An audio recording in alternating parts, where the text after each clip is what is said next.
Alright, you guys, good morning. It is Wednesday here in Austin, Texas, and of course, we are stuck in traffic on our way to work. And so I think I'd come and talk to you guys a little bit as I'm trying to make this a habit so that I get into a rhythm, okay? I put up a video earlier today. If you haven't watched it, go check it out. Just talking about my investment for the day. I'm looking at Kava. I'm looking at Kava because Kava beat its earnings. It didn't just beat its earnings, it killed its earnings. It's like the new Chipotle, and if you are an investor in the stock market, then you know Chipotle has done magnificent things, right? So this is an opportunity to get in, for me to get in, because I'm not a financial advisor. I cannot give you financial advice. So this is an opportunity for me, I feel, to get in on a Chipotle at the early stages before it graduates to, you know, being $1,200, $1,400 per share, which is where ultimately Chipotle wound up at. Up until a few months back, I think it did a split. I think it was like a 10-way split, so now it's like $100. I haven't checked, so don't quote me on that. But anyway, so Kava is like the new kid on the block, and Kava is making waves.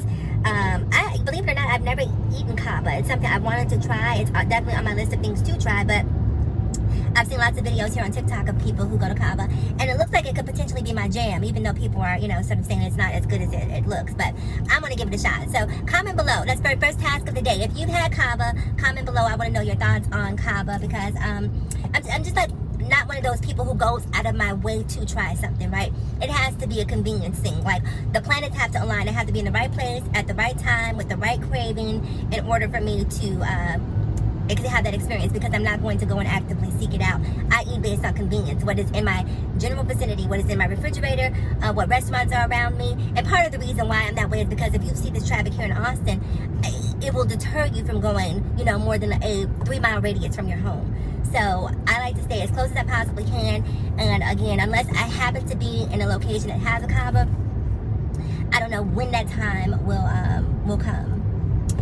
So anyway, looks like Elon Musk was named efficiency. Is this a new role? And maybe I need to brush up on my civics, but and Ribishan, you guys know his name. You say it for me. The Indian guy. Trump appointed him to a co-position with Elon Musk. So energy efficiency, something along those lines. So we are seeing a spike in Tesla stock today as a result of that. I still have a feeling that we're going to see profit taking from Tesla. We saw that beginning to happen yesterday, and right when that started to happen, they made this announcement, and that announcement caused a spike. And that is why, if you're going to invest in the market, watching the news, you can't be an investor and not watch the news. You simply can't, because you could be losing your whole entire shirt, you know, and they're telling you what's happening on the news, and because, you know, you're not watching the news and staying up on current events, then you'll have absolutely no clue in terms of what's going on.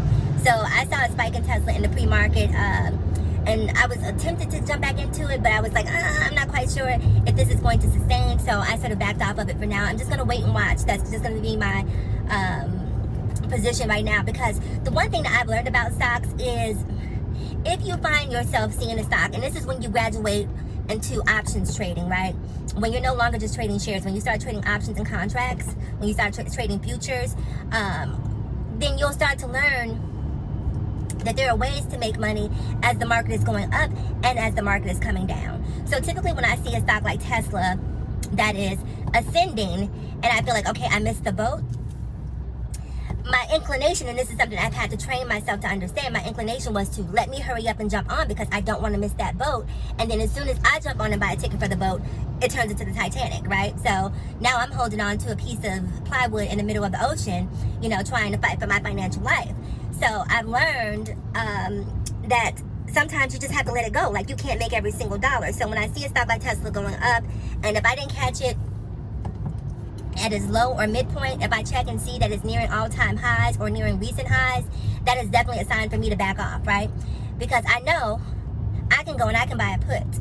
When I see it reaching a peak, when I see it keep testing a certain level and not being able to break through, then that tells me that it's weakening. When I look at that RSI, the relative strength index, and I see that that number is getting lower, that the trading capacity is diminishing, all of those signs are indicators to me that it's losing momentum, and this might be a good time for me to buy an option, right? And when I say buy an option, I mean a put, because there are two types of options that you can buy. Well, there are a couple of different types, right? Typically, I do calls and puts.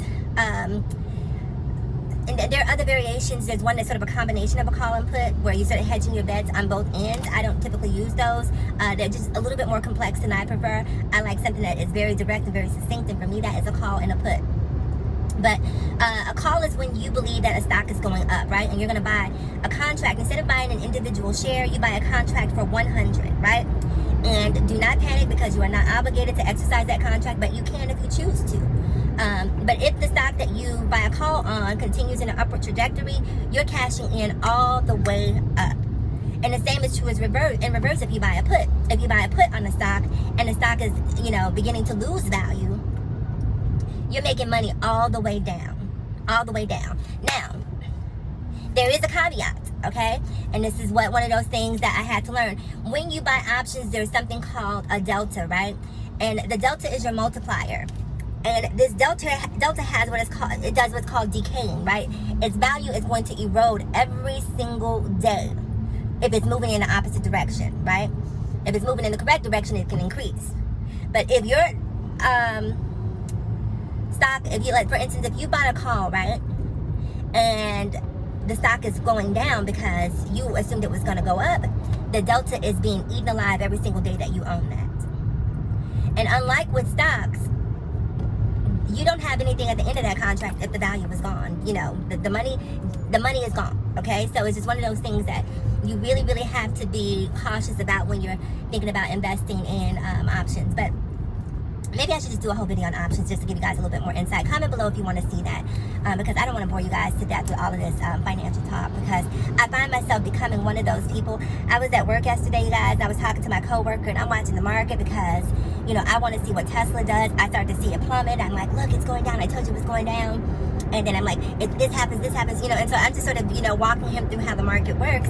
And I find that it's something that I'm actually genuinely passionate about. So if you decide to get into it, try to develop that passion, because I think it's super important for you to be passionate about it if you're going to do it. And because passion is going to drive your research, research is going to drive your knowledge, and knowledge is going to drive your profit. I just made that up. so yeah, so you definitely want to be passionate about it. But anyway, I'm watching Kava. I mentioned to you guys that I was waiting for it to pull back. When I checked on my way into work, I saw that it had already come down from 170 to 158, so that's a $12 drop. I like it in that price range, considering that it just beat earnings. So I'm going to go ahead and start dollar cost averaging, maybe buying in increments of 3. And I may just get up to about maybe 10 shares, maybe 10 to 20 shares. We'll just see exactly where we go with it. And then we're just going to hold, and we're going to hold, and we're going to set our stop loss to make sure that if it does anything weird in the future, or if anything happens, let's say, there's a E. coli or salmonella outbreak at the Cava, we want to make sure that our earnings are protected, and so that's what we're going to do with the stop loss. So anyway, I was going to talk to you guys about some other sort of pop culture things this morning, but once I get started on talking about that stock and that money, it's just, somebody please stop her, put a cork in her, because she will go and go and go and go. Money is so important, and I think it's so important for women, minorities, LGBTQ, immigrants. I think it's really, really important to not just understand, or to see beyond paycheck to paycheck, right? To see beyond thinking, I go to work, I work 40 hours, and that's my only way to have some semblance of financial success. That's one way. Okay, I'm gonna tell you guys a quick story. And I'm thinking about actually doing this again soon, right? Because the holidays are coming up. So I work as an account executive, and my job is really just to drive business to the business. My job is to do the product demos. My job is to meet with the clients, all that good stuff, right? And even though I'm making great money, fantastic money, I signed up for Instacart. Now, this wasn't a situation where I was financially destitute and I needed Instacart. This was a situation where I wanted the Meta VR glasses, right? MetaQuest. And it was one of those things where I was asking myself the question, is this an impulse purchase? Is this something that you're going to actually use? Do we want to waste money on it? Because we work too hard for our money to just give it away without really having a valid reason behind why we're buying something, behind our consumerism. So I wanted to get the VR glasses, and I don't know how I came across it. I think my boyfriend at the time was actually doing DoorDash, and I found out, somehow or another, I found out about Instacart, and I was like, okay, well, I enjoy grocery shopping, and this was during the pandemic,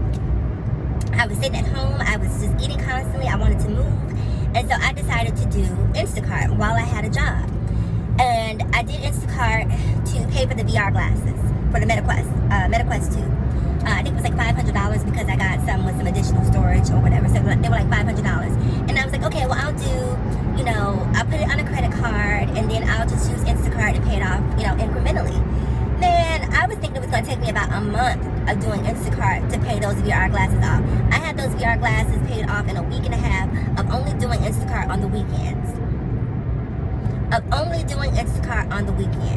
Now, Instacart has changed since the pandemic, so I don't even do it. I deleted the app from my phone just because it's too much work and too little pay for me to be out there doing it. But at the time I signed up for Instacart, I also signed up for Walmart Spark. Now, here in Austin, Texas, the waitlist for Walmart Spark has been, I've been on that waitlist since April of 2022. So we're going on 2.5, we're in our 3rd year of being on the waiting list. I got an email from them yesterday telling me that my background check was completed, even though they completed a background check during my initial application. I guess now, because I also received an email advising me that they were hiring new drivers in my area. So they completed another background check, but it still hasn't moved forward. I got that email from them about 3 weeks ago advising me that they needed to have me update my information and asking me if I still wanted to be on the platform. And I figured, why not? Because, again, I have a good job. I'm making money. I trade stocks. I do, a few different things. So I'm not necessarily, in a place of financial destitution. But if I have a free Saturday or Sunday, why not go into Walmart Spark and make $70 or $80 and come back and continue to buy stock and build a portfolio? Why not go do Walmart Spark for a couple of hours and use that to get my hair or nails or whatever I want, as opposed to spending my, true income, if you will. And so I think that so many of us need to think about money in a different way. And, investing in the stock market for me is a way to think about money in a different way, because at the end of the day, I don't want to work for anybody. I want to be in control of my time. And that is my ultimate goal, to put myself in a position where I get to call the shots. If you've been watching my channel, I've done Turo. Maybe I'll make a video about Turo and why I stopped doing Turo. I have a cargo van that I own right now because I was looking into doing last mile and logistics. What else? A bunch of different things. A ghost kitchen. I'm looking into transitioning that ghost kitchen into a food truck because I refuse to be in anybody's poorhouse, okay? And, you just have to start thinking about money and income in a different way, and to start thinking about how can I maximize my time and my dollar, because I'd rather work 16 hours a day for myself than 8 hours a day for someone else. I don't care that I have to be there 16 hours because it belongs to me. So anyway, you guys, I talked to your ear enough. I will see you in tomorrow's video. I'll try to update you guys on exactly where my Kava investments stand. And yeah, we'll go from there. I'll see you guys again tomorrow. Have a safe day.